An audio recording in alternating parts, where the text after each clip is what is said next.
اللہ اور بندوں کے وسیلے کو علی کہتے ہیں، اس لیے ہم علی ولی اللہ کے قائل ہیں۔ بیماریاں بھی تین ہیں، علاج بھی تین ہیں۔ روح بیمار ہوتی ہے شرک سے، کفر سے، نفاق سے، اللہ نے علاج بھی تین رکھے۔ لا الہ الا اللہ پڑھو، شرک دور، محمد رسول اللہ پڑھو، کفر دور، منافقت ابھی بھی ہے۔ اب علی ولی اللہ پڑھ تاکہ منافقت دور ہو سکے، اس لیے کہ لا الہ کا پڑھنے والا علی کا دشمن ہو سکتا ہے، محمد اور رسول اللہ پڑھنے والا علی سے بغض رکھ سکتا ہے، لیکن یہ ہو ہی نہیں سکتا بندہ پڑھے علی ولی اللہ نہ توحید کا دشمن ہو سکتا ہے نہ رسول کا دشمن ہو سکتا ہے۔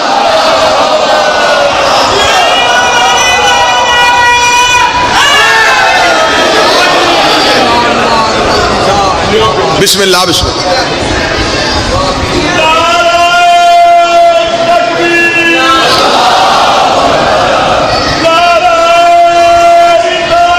یا رسول اللہ،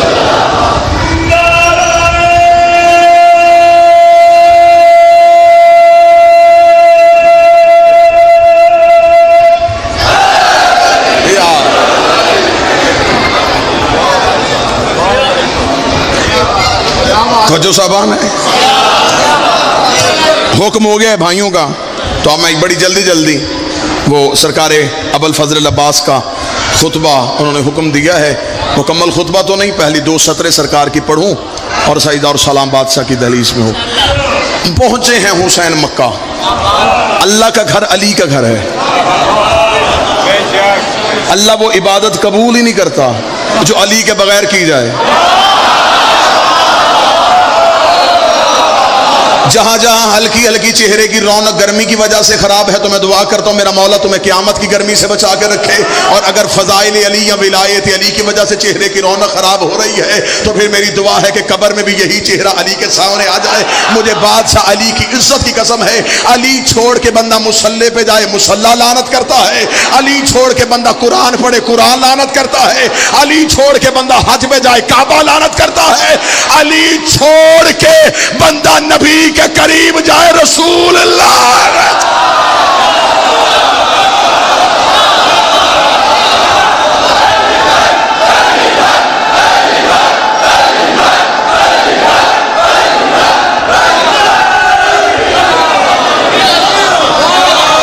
مکہ میں حسین، میرے بادشاہ حسین نے مکہ میں این حج کے موقع پہ حسین نے مکہ چھوڑا۔ مولوی نے تاریخ میں لکھا حسین نے اس سال حج نہیں پڑھا، جھوٹ لکھا مورخ نے۔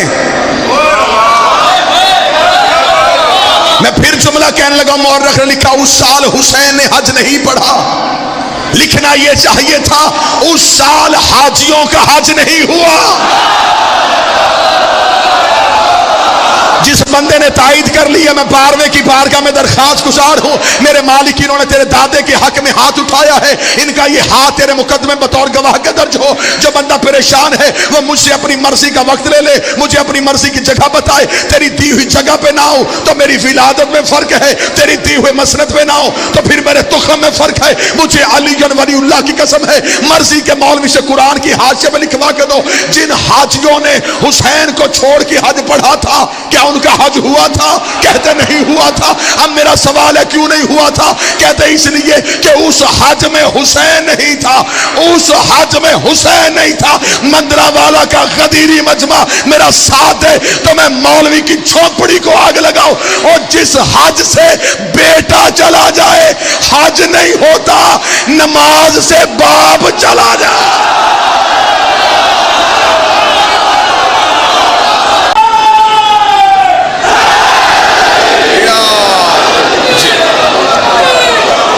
عبادتوں کی روح کا نام علی ہے۔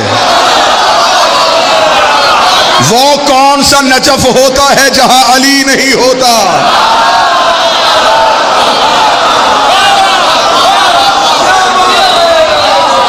علی کے بغیر تو کوئی بھی نجف اچھا نہیں لگتا۔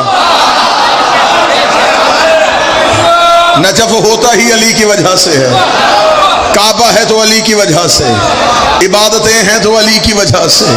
نا نا نا نا مولوی کے چکر میں نہ آنا، مولوی کسی اور چکر میں ہے۔ صرف اور صرف ولایت علی سینو، ولایت علی سینو، کچھ بھی نہیں ہے جی، کچھ بھی نہیں۔ علی کے بغیر ہو سکتا ہے جی، نماز تو ہو جاتی ہے، علی کے بغیر عبادت تو ہو جاتی۔ اتنا پنڈال ایک لمحے کے لیے منصف بن جائے، ایک لمحے کے لیے مجھے ایک سوال کا جواب دے، کسی مشکل بحث میں نہیں جاتے۔ مجھے صرف اتنا بتاؤ، مولوی کے سر پہ قرآن رکھ کے پوچھو مستحب کی تعریف کیا ہے اور واجب کی تعریف کیا ہے، ابھی فیصلہ ہو جاتا ہے جی۔ اب بھی دودھ کا دودھ، پانی کا پانی کرتے ہیں، کوئی مشکل بحث نہیں، کوئی کتاب نہیں، کوئی حوالہ نہیں۔ مستحب ہر اس عمل کو کہتے ہیں جس کے کرنے سے اجر میں زیادتی ہو، چھوڑنے سے عذاب نہ ہو۔ مستحب کرنے سے نیکیاں بڑھتی ہیں، عذاب نہیں آتا۔ واجب وہ عمل ہے جس کے چھوڑنے سے عذاب آتا ہے۔ پھر مندرہ والا میں جس بندے کا تعلق کسی بندے کے ساتھ ہے، وہ تعلق کی بنیاد پہ بے شک چپ رہے۔ جس کا علی کے ساتھ ہلکا سا بھی تعلق ہے، وہ بندہ بول کے گواہی دے۔ آج مولوی کہتا علی واجب نہیں ہے، اگر علی واجب نہیں، غدیر پہ حارس میں عذاب کیوں آیا تھا؟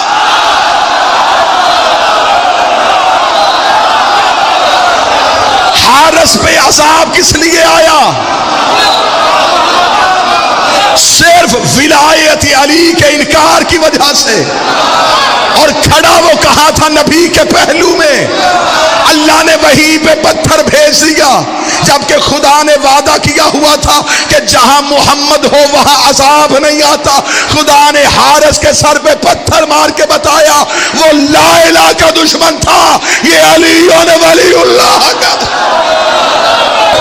جہاں چاہو، جب چاہو، جس وقت چاہو، جتنی علم کلام کی شرطیں ہیں وہ ہم ساری مانیں۔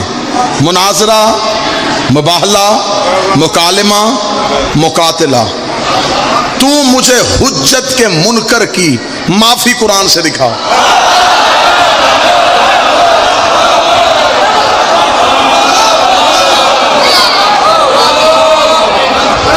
لڑائی کیوں، جھگڑا کیوں، گالی کیوں، گولی کیوں؟ گالی وہاں ہوتی ہے جہاں دلیل نہ ہو۔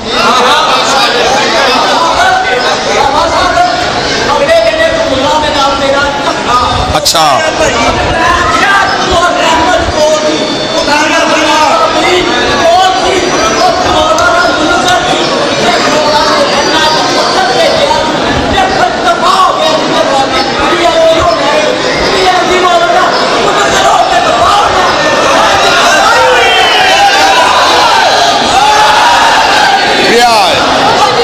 کسی ایک آیت سے ثابت کر۔ میں دو علموں کے درمیان کھڑا ہوں، زندگی مانگی ہی علی سے وکالت کے لیے ہے۔ میں اس سانس پہ لعنت کرتا ہوں جس سانس میں علی نہ ہو، میں اس زندگی کو دوزخ سمجھتا ہوں جس میں علی نہ ہو۔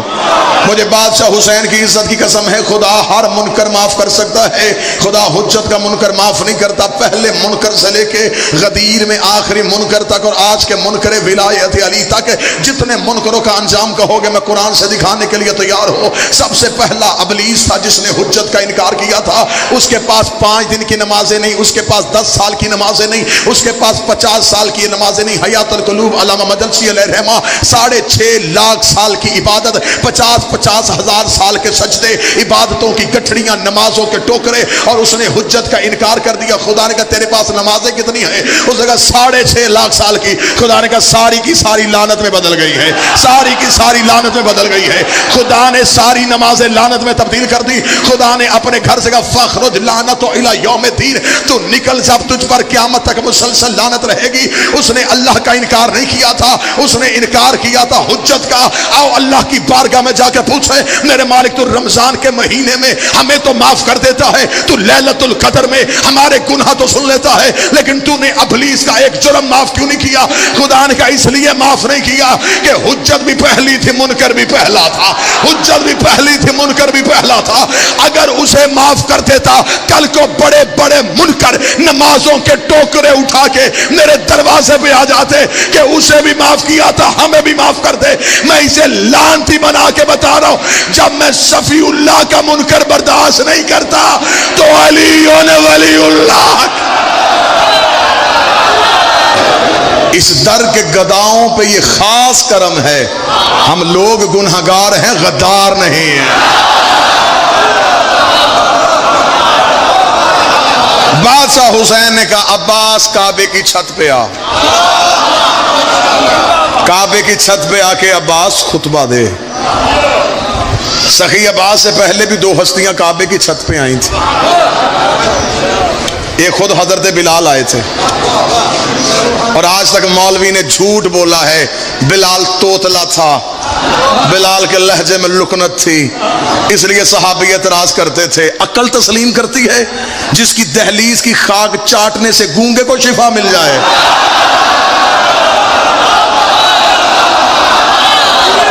چلے جا, آج تو اپنی مرضی کا گونگا لے کے آ. میں امام رضا کے صحن میں لے کے جاؤں, میں نجف میں علی کی زری پہ لے کے جاؤں, میں کربلا میں حسین کی زری پہ لے کے جاؤں, جن کی زریوں پہ آج بھی گونگا بول کے آتا ہے. اتنی دیر بلال نے بطول کی دہلیز پہ سجدہ کیا ہو اور بطول نے اسے خیرات میں زبان بھی عطا نہ کی ہو, بلال کے لہجے میں لکنت نہیں تھی. مجھے علی ولی اللہ کی قسم, بلال کا جرم لہجے میں لکنت نہیں, علی کی ولایت. صرف جرم یہ تھا, اس کی اذان میں علی تھا. بندوں نے نبی سے کہا اسے کہے اذان سے علی نکال. رسول نے کہا کہہ کے دیکھو. انہوں نے کہا بلال اذان سے علی نکال. رسول کی دہلیز پہ آگے بلال رکا. بلال نے کہا مالک یہ علی کے بغیر اذان سننا چاہتے ہیں. رسول نے منہ آسمان کی طرف, پروردگار تیرا کیا فیصلہ ہے؟ آواز خدا یہ کہتے ہیں علی نکال, انہیں کیا علی نکالیں, یہ علی کے بغیر سورج نکال کے دکھائے.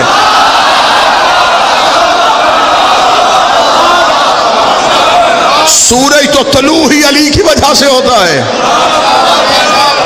بلال کے لہجے میں لکنت بلال کا جرم نہیں, بلال کی اذان میں علی ولی اللہ تھا. بلال ولایت علی چھوڑنے کے لیے تیار نہیں تھا. بلال نے سینے پہ پتھر رکھوائے علی کی وجہ سے. اس نے کہا میں علی نہیں چھوڑوں گا, مجھے علی نے تو بتایا ہے کہ محمد رسول ہے, مجھے محمد نے تو بتایا ہے کہ اللہ وحدہ لا شریک ہے. اور پھر یہ تو سنی کتابوں میں لکھا ہے کہ جب حضرت بلال کو فتح مکہ کے وقت رسول نے خانہ کعبہ کی چھت پہ بھیجا تھا کہ جا بلال جا کے کعبے کی چھت پہ اذان دے. بلال کعبے کی چھت پہ آیا, اور کعبہ علی کا گھر ہے, علی کے گھر کی چھت پہ آ ہی علی کا مؤذن سکتا تھا. بلال کعبے کی چھت پہ آیا, بلال نے کعبے کی چھت پہ آ کے دائیں بائیں اوپر نیچے ڈھونڈنا شروع کیا. رسول کی آواز آئی بلال کسے ڈھونڈ رہا ہے؟ بلال دیکھ رہا یا رسول اللہ زمین پہ اذان دیتا تھا, چہرہ کعبے کی طرف کرتا تھا, بھیج تو نے کعبے کی چھت پہ دیا ہے, اب مجھے بتا مجھے چہرہ کدھر کرنا ہے, مجھے رخ کدھر کرنا ہے. میں دو علموں کے درمیان کھڑا ہوں, میں گردن کٹوا کے مندرہ والا چوک میں پھینک کے چلا جاؤں اگر جملے کتابوں میں نہ لکھے ہوں. رسول کی آواز آئی بلال پریشان کیوں ہوتا ہے؟ مجمع میں ڈھونڈ علی کہاں ہے, مجمع میں تلاش کر علی کہاں ہے, جدھر علی ہے ادھر اپنا چہرہ کر لے. صحابہ نے آ کے کہا یا رسول اللہ چہرہ علی کی طرف کیوں کروایا؟ رسول کی آواز آئی یا علی انت مثل الکعبہ, اے علی تو میری امت میں کعبے کی مثال ہے. کتنا بدبخت ہے وہ نمازی جس کی نماز ہے کعبہ ہے. اے علی تو میری امت میں کعبہ. سخی عباس آئے کعبہ کی چھت پہ, کعبہ کی چھت پہ آ کے عباس نے یوں حاجیوں کا ہجوم دیکھا. حسین دور مسند میں بیٹھے تھے, حاجی طواف میں تھے, عباس کعبہ کی چھت پہ تھے. اگر یہ ماتمی یہ جوان مجھے اجازت دے تو میں منظر تبدیل کرتا ہوں. حاجی کعبے کو دیکھ رہے تھے, کعبہ غازی کو دیکھ رہا تھا, غازی حسین کو دیکھ رہا ہے. جس کی جدھر عبادت ہو رہی تھی وہ ادھر عبادت کر رہا. حضرت عباس نے یوں حاجیوں کا ہجوم دیکھا. عباس کا خطبہ آج بھی تاریخ میں حضرت عباس کی آواز ہے الحمدللہ الذی شرف ھذا بیتہ بقدوم ابی. تعریف اس اللہ کی, کیا کہنے, تعریف اس اللہ کی جس نے اس گھر کو اس کے بابے کے قدموں کی وجہ سے عزت ہے۔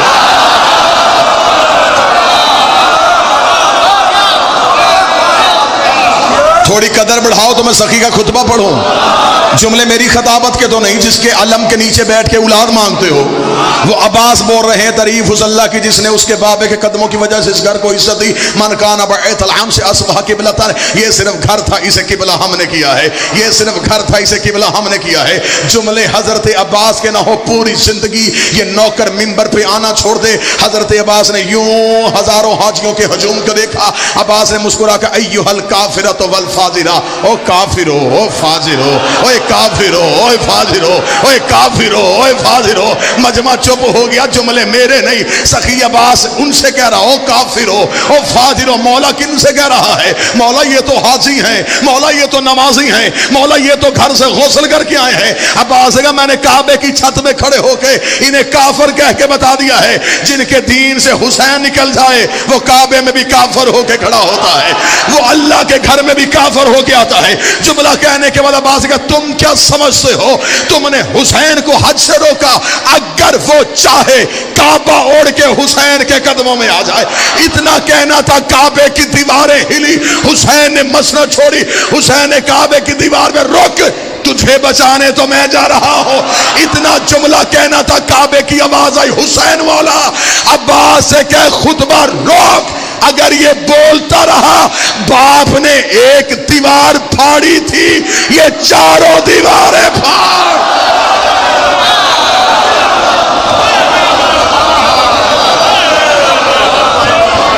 یہ صرف گھر تھا، اسے قبلہ ہم نے کیا۔ یہ صرف گھر تھا، اسے سجدے کے قابل ہم نے کیا۔ یہ بدہات کبھی بھی زندگی میں علی سے دھوکہ نہ کرنا۔ کائنات کا اول مظلوم ہے حسین کا بابا، علی ولی اللہ کا واسطہ۔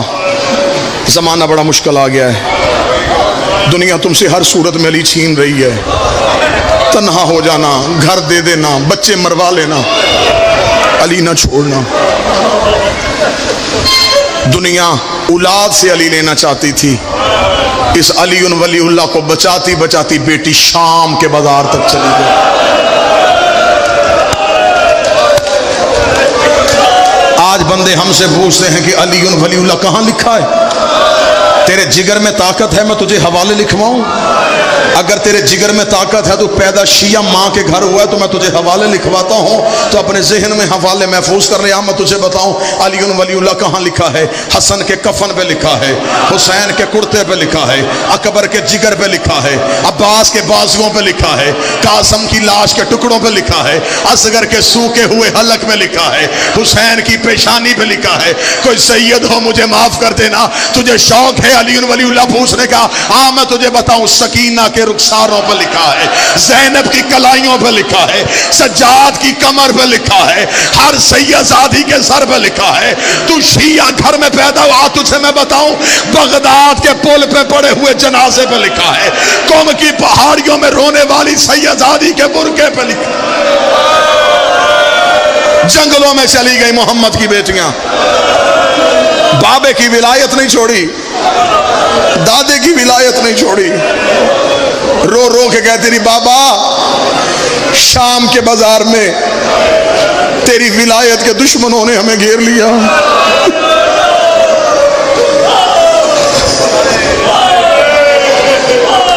اچھا میں مصائب شروع کرنے سے پہلے ایک سوال کروں، اگر اس کا تم جواب دے لو تو اسی پہ مصائب ہے۔ صرف یہ ہاتھ باندھ کے میں واقعہ نہیں پڑھوں گا، میں غیر سید ہوں، میں روایت بھی نہیں پڑھوں گا، صرف میں سوال پڑھوں گا۔ گھوڑے سے مرد کا اترنا مشکل ہے یا اونٹ سے عورت کا گرنا مشکل ہے؟ بڑا امیر بندہ ہے جس نے ماتم نہیں کیا، پیدا شیعہ کے گھر میں ہوا اس نے ماتم نہیں کیا، اب تو مجھ سے سننا چاہتا ہے تو میں سنا دوں. رکھ میرے سر پہ قرآن. غازی ایک بار گھوڑے کی زین سے گرا ہے, علی کی بیٹی ہر موڑ پہ اونٹ سے گری ہے, رو رو کے کہتی رہی ہے, او سجاد, او ان سے کہ اونٹوں کو آہستہ چلائے, او میرے ہاتھ گردن کے پیچھے.